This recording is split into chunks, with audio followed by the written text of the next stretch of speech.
திடீர்னு ஒரு தகவல் எப்படி வரும்? ஏன் அது யார் பரப்பி விடுறாங்கன்னு தெரியல. அது ஊடகவியலாளர் நீங்கள் தான் சொல்லணும். யார் நாங்கள் சந்திக்கல, அண்ணன் சந்திக்கல.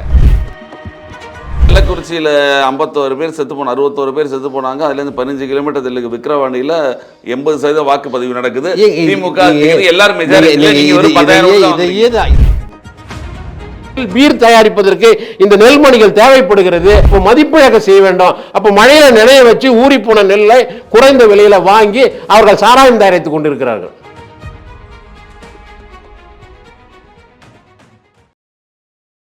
வணக்கம், இது பிராண்ட்லி நியூஸ் தமிழின் நேர்காணல் நிகழ்ச்சி.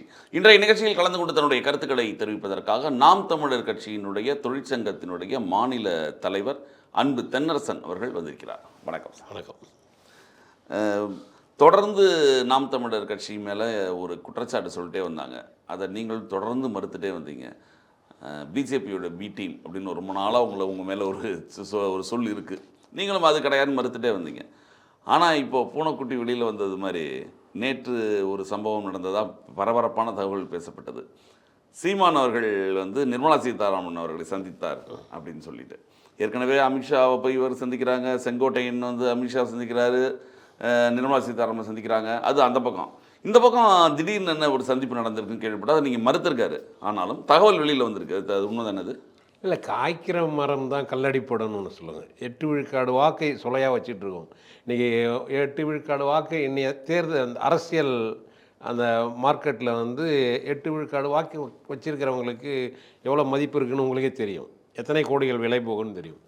அப்போது எந்த ஒரு சமரசத்துக்கும் ஆட்படாமல் கொள்கை வழியில் நேராக போய்கிட்டே இருக்கும். தனித்து தான் நிற்க போகிறோன்னு சொல்லியிருக்கோம்.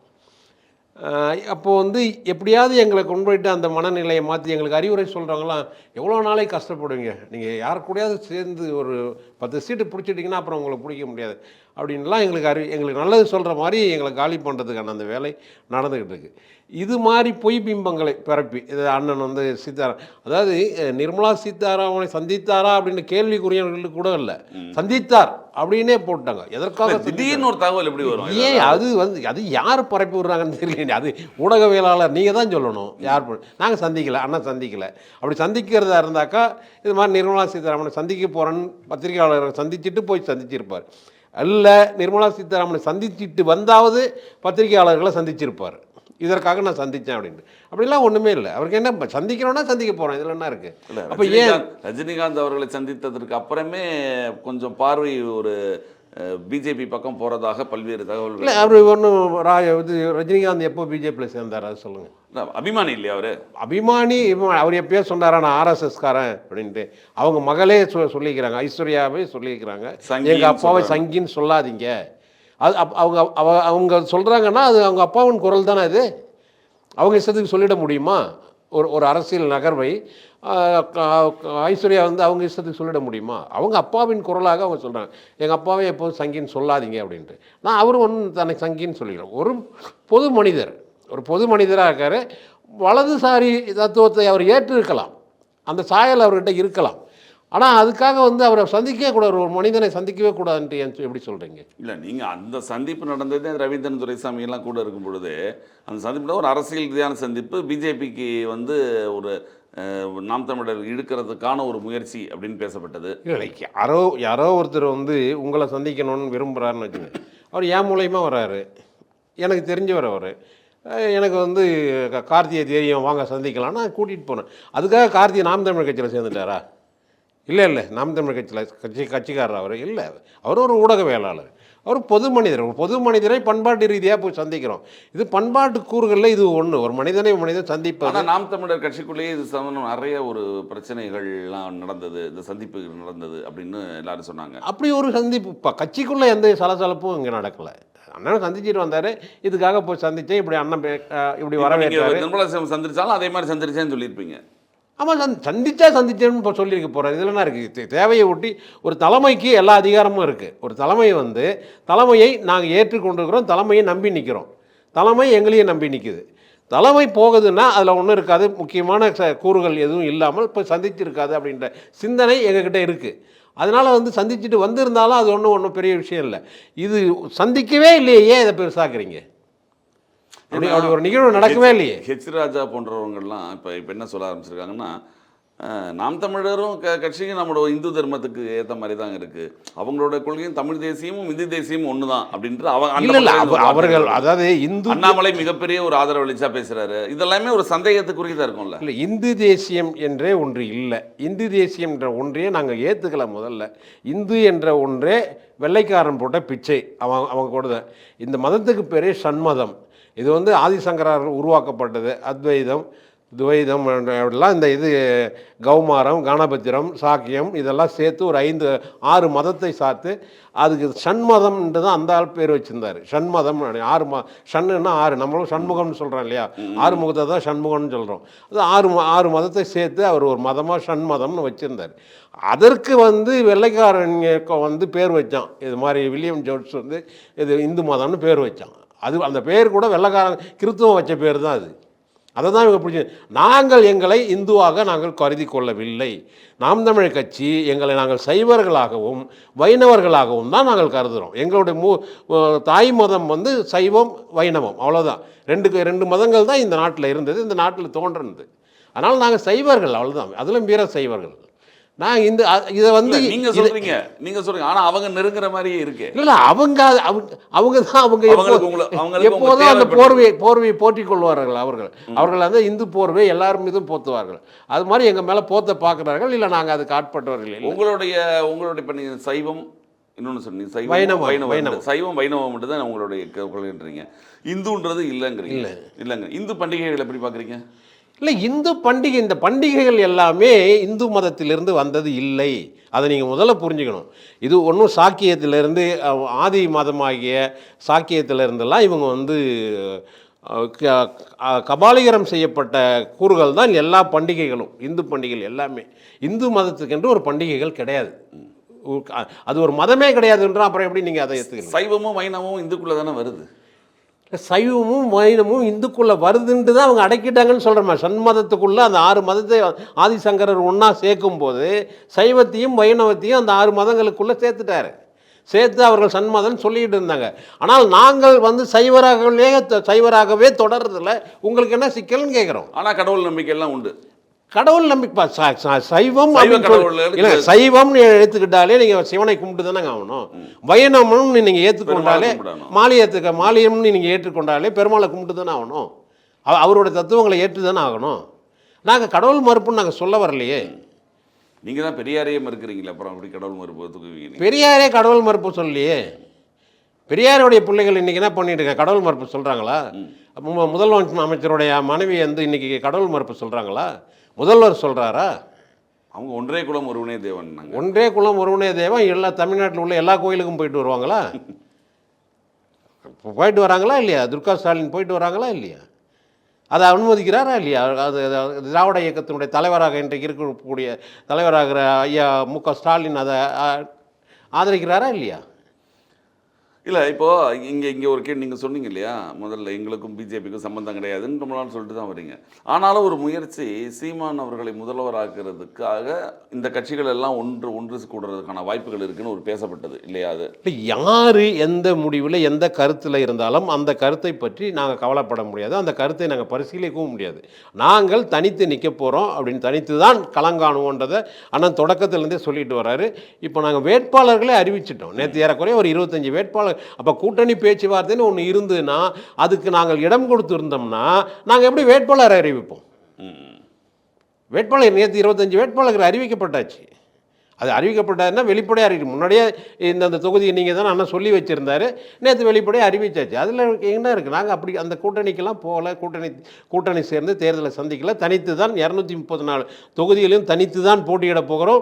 117 தொகுதி ஆண்கள், 117 தொகுதி பெண்கள், அதிலும் 100 தொகுதிக்கு மேலே இளைஞர்கள், 25 வயதுக்கு 30 வயதுக்கு உட்பட்ட இளைஞர்களுக்கு கொடுக்குறோம்.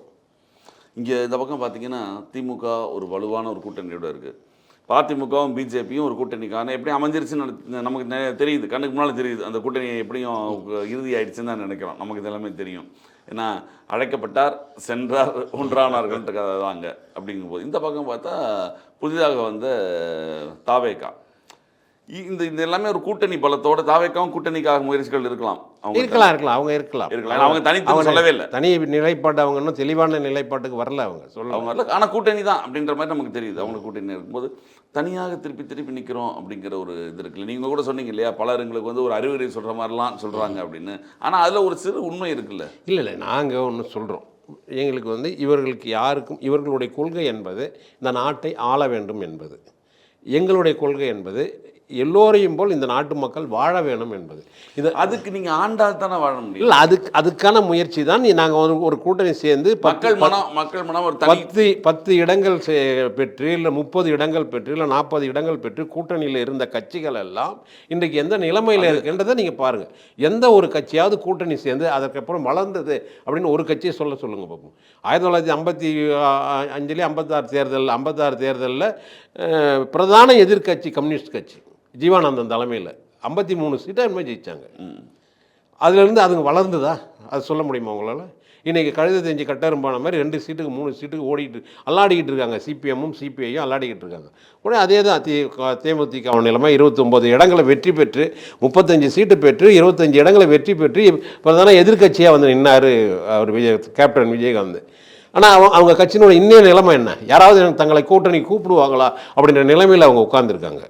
அப்போ அந்த நிலைமை எங்களுக்கு வேண்டான்றோம். நாங்கள் வந்து எங்களுக்கு வந்து இந்த பதவிக்காக ரொம்ப அவசரப்படலை. உடனே நாங்கள் போய் முதலமைச்சராக இன்னும் சட்டமன்ற உறுப்பினர் இல்லை. நான் மாற்றம், அடிப்படை அரசியல் மாற்றம், அமைப்பு மாற்றம், அடிப்படை மாற்றம் என்பதில் நாங்கள் தெளிவாக இருக்கோம். இல்லை திமுக மேலே அவ்வளவு கடுமையான விமர்சனங்கள்லாம் வைக்கிறீங்க. ஆனால் மக்கள் மனது அவ்வளோ மாறிடுச்சா என்ன? இல்லை மக்கள்கிட்ட நீர் பூத்த நெருப்பாக அவர்கள் வந்து குமுறிக்கிட்டு தான் இருக்காங்க. இது வந்து ஒரு காட்சி இங்கே நடந்துக்கிட்டே இருக்குது. இவங்கக்கிட்ட பண பலம் இருக்குது, அதிகார பலம் இருக்குது, அரச பலம் இருக்குது. இதை வைத்துக்கொண்டு ஒரு பிரச்சாரத்தை இவர்கள் செஞ்சுக்கிட்டே இருக்காங்க. ஒரு பெண்களுக்கு இலவசமாக அந்த 1000 ரூபாய் குடும்ப தலைவர்களுக்கு 1000 ரூபாய் கொடுக்கறத 6 மாதமாக பிரச்சாரம் பண்ணுறாங்க. அதை அப்போது அது கொடுக்கறதுனால ஒரு 15 கோடி ரூபாய் செலவாகுதுன்னா இவங்க அந்த கருத்து பரப்புக்காக ஒரு 10 கோடி ரூபாய் செலவழிக்கிறாங்க. யாருடைய பணம் அது? மக்கள் வரி பணம். அப்போது இது மாதிரி இலவசங்களை கொடுத்து மக்களை வாழ வைங்க. மக்கள் சுயமாக வாழ்வதற்கு வழிவகைகள் செய்யாமல் இது மாதிரி இலவசங்களுக்கு கையேந்திர நிலைமையிலே கடைசி வரைக்கும் வச்சிருக்கணுன்ற நிலைமையில தான் இந்த திராவிட கட்சிகள் இருக்குது. நாங்கள் என்ன சொல்கிறோம், அந்த மக்கள் தன்மானத்தோடு வாழணும், தங்களுடைய தேவைகளுக்கான அந்த பொருளை தானே ஈட்டிக்கொள்ளணும், அப்படிப்பட்ட ஒரு அரசை நாம் அமைக்கணுன்றோம். அப்படிப்பட்ட அந்த உயரிய லட்சியத்தில் இருக்கிற நாங்கள் வந்து யாரு கூட போய் கூட்டணி சேர்ந்தால் அதை நிறைவேற்ற முடியாது. இப்போ நீங்கள் திமுக அரசு மேலே என்ன விமர்சனம், கடுமையான விமர்சனம் நீங்கள் வைக்கிறீங்க? எதில் ஒன்றில் உற்பத்தியில் முதலீடு செய்கிறாங்க. மின்சாரம் இல்லைங்க. நீங்கள் வந்து ஒரு அரசு என்பது இந்த அரசு இந்த நாட்டில் வந்து எது அதிக பலம் வாய்ந்ததாக இருக்குது? எந்த ஆற்றல் பலம் வாய்ந்ததாக இருக்குது? மனித ஆற்றல். இந்த நாட்டில் பலம் வாய்ந்த ஆற்றலாக மனித ஆற்றல் இருக்கு. அந்த மனித ஆற்றலை உழைப்பில் ஈடுபடுத்தி உற்பத்தியை பெருக்கி அந்த உற்பத்தியின் மூலமாக ஒரு அரசு நடக்கிறது என்றால் அது நல்ல அரசுன்னு சொல்லலாம். நீங்கள் வந்து எதுக்கிறதால வரி போட்டு அந்த வரியினாலேயே ஒரு அரசு நடக்கும்னா, இலவசங்களை கொடுத்து இலவசங்கள் மூலமாகவே அந்த அரசு நடக்கும்னா, இன்னைக்கு 9 லட்சம் கோடி கடனை வாங்கி உலக வங்கியில் கடனை வாங்கி ஒரு அரசு நடக்கணும்னா அது என்ன அரசு? அது யார் வேணாலும் செஞ்சுட்டு போகலாம். நாளைக்கு கார்த்தி போய் முதலமைச்சராக உட்கார்ந்தாலும் உங்களுக்கு இருக்கிற வாய்ப்புகளை பயன்படுத்தி உலக வங்கியில் ஒரு 10 கோடி 10,000 கோடி 10 லட்சம் கோடியை கடனை வாங்கி நீங்கள் நல்லா ஆண்டுட்டு போகலாம். பல இலவசங்களை கொடுக்கலாம். 5 வருஷம் நீங்க ஆண்டுட்டு போகலாம். இந்த கடன் சுமை யார் தலையில விடியும் அதை மட்டும் சொல்லுங்க. இல்ல இப்ப நீங்க என்ன மாற்றம் செஞ்சிருவீங்க? நாங்க தான் தற்சார்பு பொருளாதார கொள்கைன்னு சொல்றோம். எங்க பொருளாதார கொள்கையிலே மாற்றம் வரும். நிலமும் வளமும் சார்ந்த தற்சார்பு பொருளாதார கொள்கை. ஆடு மாடு மேய்ப்பது, வேளாண்மை செய்து அரசு தொழில், அரசு வேலை அப்படின்னு சொல்றோம். இது எல்லாமே நடைமுறைக்கு சாத்தியம் இல்லாதுன்னு சொல்றாங்க. எது ஒன்றும் சாத்தியத்திலிருந்து பிறப்பதில்லை, எது ஒன்றும் தேவையிலிருந்து பிறப்புதான். எது சாத்தியம்? விமானத்தில் பறக்கணும்னு ஒரு காலத்தில் மனிதன் நினைச்சான், சாத்தியப்பட்டுதா? ஆனால் தேவை இருந்து இல்லை, பறக்கணும்னு நினைச்சான், இன்னைக்கு சாத்தியமாயிடுச்சு இல்லை. எது ஒன்றும் சாத்தியத்திலிருந்து பிறப்பதில்லை, தேவையிலிருந்து தான் பிறகு. இந்த மக்கள் கௌரவமாக வாழணுமா வாழக்கூடாதா? வாழணும் இல்லையா? அப்போ தற்சார்பு பொருளாதார கொள்கை தான் இங்கே நமக்கு. இது வந்து ஏற்கனவே ஜேசி குமரப்பா சொன்னது, பெருந்தலைவர் காமராஜர் சொன்னது. நாங்களும் புதுசாக ஒன்றும் சொல்லல. நம்மக்கிட்ட என்ன இருக்கோ அதை சாப்பிட்டு படுப்போம்னு காமராஜர் சொன்னார். இதே சென்னை கடற்கரையில் நடந்த ஒரு கூட்டத்தில் நம்மக்கிட்ட என்ன இருக்கோ கஞ்சா கூழோ அதை சாப்பிட்டு முடங்கி படுப்போம்னாரு. அதுதானே தற்சார்பு. அவருக்கு சொல்ல தெரியல, அவர் படிக்காத மேதை, அவருக்கு சொல்ல தெரியல, அப்படி சொன்னார். ஆனால் அதுதானே தற்சார்பு பொருளாதார கொள்கை. நீங்கள் வந்து இந்த மண்ணில் இருந்து காரை ஏற்றுமதி பண்ணுறீங்க, வெங்காயத்தை பூண்டெல்லாம் இறக்குமதி பண்ணுறீங்க. எல்லாமே விளையக்கூடிய பொன்னான மண்வளம் மிக்க இந்த நாட்டில் ஒரு ஒரு பாலைவனம் மட்டுமே உள்ள எகிப்துல இருந்து நீங்கள் வந்து இதில் இருந்து இஸ்ரேலில் இருந்து நீங்கள் வந்து காய்கறிகளை இறக்குமதி பண்ணுறீங்க. எப்படி அது? இதெல்லாமே ஒரு மாநில அரசாங்கம் முடிவு செய்யறது கிடையாது இல்லையா? இது இந்திய அளவில் மாநில அரசாங்கம் முடிவு செய்ய இதுங்க. விவசாயத்தை காப்பாற்றணும். மாநில அரசால் முடியுமா முடியாதா? விவசாயத்தை இந்த விவசாயம், இந்த நாட்டில் உள்ள விவசாயம் வேளாண்மை யார் கையில் இருக்கு? மத்திய அரசு கையில் இருக்கா? மாநில அரசு கையில் தானே. சென்ற ஆண்டு இத்தனை குவிண்டால் நெல் விளைந்தது.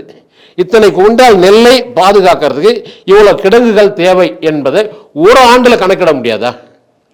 அப்போ அத்தனை குவிண்டால் நெல்களை சேமித்து வைப்பதற்கான கிடங்குகளை கட்டி அந்த விவசாயிகளை வந்து பாதுகாக்கணுன்ற எண்ணம் இந்த அரசுக்கு இருக்கா? இது கார் ரேஸ் ஓடுது, 40 கோடிக்கு கார் ரேஸ் ஓடுது, பேனா சேலை 80 கோடிக்கு வைப்பானது, தண்ட செலவுகளை பண்ணிட்டு இருக்க. அந்த 40 கோடிக்கு எத்தனை 40 கிடங்குகளை கட்டியிருக்க முடியாதா? மழை காலத்தில் சென்ற வாரத்தில் பெஞ்ச மழையில் நெல்மணியெல்லாம் அந்த விவசாயி உழைத்து கொண்டு வந்த நெல்மணிகள் வந்து அந்த தண்ணியில் நினைந்து கிடந்ததா இல்லையா? ஏன் அது நினைந்து கிடக்குது? சாராய ஆலைகளை இந்த அரசாங்கத்தை சார்ந்த அமைச்சர்கள் நடத்துகிறார்கள். அவர்கள் சாராய ஆலையில் பீர் தயாரிப்பதற்கு இந்த நெல்மணிகள் தேவைப்படுகிறது. ஆகவே இதை மதிப்பு கூட்டி விட்டால் காசு அதிகம். அப்போ மதிப்பிழக்க செய்ய வேண்டும். அப்போ மழையில நினைய வச்சு ஊறி போன நெல்லை குறைந்த விலையில வாங்கி அவர்கள் சாராயம் தயாரித்துக் கொண்டிருக்கிறார்கள். அப்போ இது விவசாயிகளுடைய வயிற்றில் அடிக்கின்ற ஒரு வேலையை இந்த அரசு தொடர்ந்து செய்துகிட்டு இருக்கு. சென்ற வருஷம் இத்தனை டன் நெல் மழையில் நினைஞ்சது. ஆகவே இதை பாதுகாக்கிறதுக்கு இந்த ஆண்டுல அதுக்கு வந்து நினையாத அளவுக்கான கிடங்குகளை கட்டி வைக்கணும் என்ற அந்த எண்ணம் இவங்களுக்கு இருக்காதா? என்ன செஞ்சிருச்சு இந்த அரசு சொல்லுங்க. ஒரு பக்கம் மீனவர்கள் சொல்லுங்க, அப்படி சொல்லுங்க. எடப்பாடி அவர்கள் வந்து முதலமைச்சராக இருக்கும்போது எடப்பாடி பழனிசாமி அவர்கள் மத்திய அரசு கடிதம் எழுதி கொண்டே இருக்கிறார். நேரில் சென்று பார்த்து அந்த மீனவர்களை காப்பாற்றுவது துப்பு இல்லை இந்த அரசுக்கு அப்படின்னு ஸ்டாலின் சொன்னார். இப்போ நீங்க என்ன பண்றீங்க? நீங்களும் அதே கடிதத்தை தானே எழுதிட்டு இருக்கீங்க. ஏன் நேராக போய் பார்த்து அவங்களை பார்த்து ஒரு இந்திய அரசுக்கு ஒரு நெருக்கடியை கொடுத்து அந்த மீனவர்களை ஏன் காப்பாற்றல? சென்னைக்கு வந்த பிரதமரை சந்திக்கிறதுக்கான முயற்சிகளில் ஈடுபட்டதாக தகவல் சொன்னாங்க. முயற்சிகளில் ஒரு மாநிலத்தின் முதலமைச்சர் ஒரு பிரதமர் ஒரு நாட்டுக்கு வரும்போது முதலமைச்சர் சந்திக்கணும் நேரம் கேட்டால் கொடுத்தாவணுங்க. முயற்சி பண்ணோம். இது என்ன பக்கத்து வீட்டுக்காரங்க போய் விருந்து சாப்பிடணும் முயற்சி பண்ணணும்னு சொல்ற மாதிரி இல்லைங்க. இன்னைக்கு மக்களால் தேர்ந்தெடுக்கப்பட்ட ஒரு அரசா இல்லையா இது? ஒரு பக்கம் வேளாண்மை நீங்க பாதுகாக்கிறது, ஒரு பக்கம் கடல் வேளாண்மை மீனவர்கள் துன்பப்படுகிறார்கள். கடல் வேளாண்மை அவர்களால் சரியா செய்ய முடியல.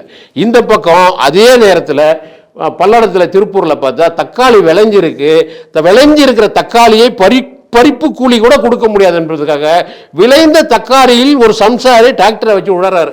பார்த்த கண்ணீர் வடியுது பார்க்கறதுக்கு. அப்போ இந்த பகுதியில் தக்காளி கூடுதலாக விளைகிறது. இந்த தக்காளிகளை அரசு கொள்முதல் செய்து எந்த மாவட்டத்தில் தக்காளி விலை கூடுதலாக இருக்கிறதோ அந்த மாவட்டத்தில் விற்கின்ற அந்த ஏற்பாடுகளை அரசு செய்யணுமா செய்யக்கூடாது? அதான உழவர்களை காப்பாற்றுகிற ஒரு வேலை. எதில் நீங்க அக்கறை செலுத்திட்டீங்க? 100 ரூபாய் இந்த இளைஞர்களுக்கு வந்து கல்லூரியில் படிக்கிற இளைஞர்களுக்கு 1000 ரூபாய் கொடுத்துட்டு அவர்கள் வாக்க வாங்கிடலாம். இளம் பெண்களுக்கு 1000 ரூபாய் கொடுத்துட்டு அந்த அவங்க வாக்க வாங்கிடலாம். குடும்ப தலைவர்களுக்கு 1000 ரூபாய் கொடுத்துட்டு வாக்க வாங்கிடலாம். மறுபடியும் 5 ரூபாய் கொள்ளடிக்கலாம். உலக வங்கியில் மீண்டும் கடனை வாங்கி கடனை சுமத்திட்டு போகலாம். இல்லை, நீங்க இவ்வளவு சொல்றீங்களா? இதை மக்கள் உணரணும்ல. மக்களுக்கு நாங்கள் எடுத்து சொல்லிக் கொண்டுதான் இருக்கிறோம். மக்கள் இதுவரை வாழ்ந்தது போல் இனி வாழ முடியாது என்ற நிலைமையில் வரும்போது கள்ளக்குறிச்சியில 51 பேர் செத்து போன 61 பேர் செத்து போனாங்க. அதுல இருந்து 15 கிலோமீட்டர் தெலுங்கு விக்கிரவாண்டியில 80% வாக்குப்பதிவு நடக்குது. திமுக எல்லாரும் இதுதாங்க 60 ஆண்டுகளாக திராவிட கட்சிகள் செய்த மாய்மாலம் சூழ்ச்சி. இதுதான் மக்களை வறுமையிலேயே வைத்திருப்பது, அடுத்த வேலை சோற்றுக்கு ஏங்க கருத்துக்கள் எல்லாம் மக்கள்கிட்ட போய் நீங்க போய் சேர்க்கணும். அது சரியா அவங்களுடைய சேர்த்துக்கிட்டது நாங்க கொண்டு மக்களிடம் சேர்த்ததை உணர்ந்த தமிழர்கள் தான் இன்றைக்கு 36 லட்சம் பேர் எங்களுக்கு வாக்கு செலுத்தி இருக்கோம். அதை உணர்ந்தவன் தான் வாக்கு செலுத்தான். இந்த 36 லட்சம் பேர் என்பது 70 லட்சமாகும். 1 கோடி ஆகும்போது நாம் தமிழர் ஆட்சிக்கு அதிகாரத்துக்கு வரும், உறுதியா வரும்.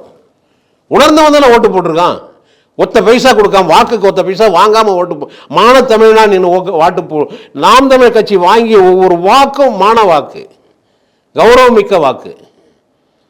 அதில் நாங்கள் செஞ்சுக்கிட்டு தான் இருக்கோம். அந்த அந்த கருத்து பரப்புகளை தொடர்ந்து செய்துக்கிட்டு தான் இருக்கோம். மாறும், உண்மையாக மாறும். நாங்கள் இந்த நாட்டை ஒரு நாள் ஆளுவோம். ஆளுகின்ற போது இது எல்லாம் மாறும், தலைகீழ் மாற்றம் நடக்கும் இந்த நாட்டில்.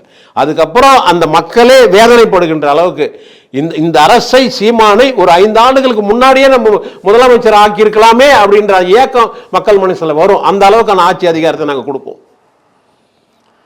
நன்றி, மிக்க நன்றி, வாழ்த்துக்கள். நீங்கள் இல்லை, வாழ்த்துக்கள் இல்லை. இப்போ ஒரே ஒரு இது மட்டும் சொல்லிடுறேன். இன்னைக்கு ரஷ்யா வந்து ஒரு நாட்டின் மீது படையெடுத்துக்கிட்டு இருக்குது, உக்ரைன் மீது. உக்ரைனுக்கு இன்னைக்கு ட்ரம்ப் விதித்த நிபந்தனை என்ன? எங்கள் நாட்டிலிருந்து நீங்கள் வாங்கிய கடனுக்கு, எங்கள் நாட்டிலிருந்து வாங்கிய ஆயுதங்களுக்கு உங்கள் நாட்டில் உள்ள கனிம வளங்களை நாங்கள் எடுத்துக்கொள்வோம்ன்றதான் ஒப்பந்தம். இந்த ஒப்பந்தம் நாளைக்கு தமிழ்நாட்டுக்கு வராதுன்றதுக்கு என்ன உத்தரவாதம்? உலக வங்கி உங்கள் நாட்டில் உள்ள எல்லா கனிம வளங்களையும் நாங்கள் எடுப்போம், இருக்கிற இயற்கை வளங்கள்லாம் நாளைக்கு அழிக்காதுன்றதுக்கு என்ன உத்தரவாதம்? நீங்கள் கடனை வாங்கி வச்சுட்டு போயிடுவீங்க. இந்த கடனை யார் கட்டுறது? ஆகவே நாங்கள் வரணும், நாங்கள் வருவோம். அதுக்கு தான் சொன்னேன், வாழ்த்துக்கள் சொன்னேன். நன்றி நன்றி மிக்க நன்றி. தற்கால அரசியல் நிகழ்வுகளை பற்றி எங்களுடைய விவாதத்திற்கு மிக்க நன்றி. நிகழ்ச்சியில் வந்து கலந்து கொண்டு தங்கள் மேலான கருத்துக்களை தெரிவித்ததற்கு நன்றி. நன்றி, வணக்கம்.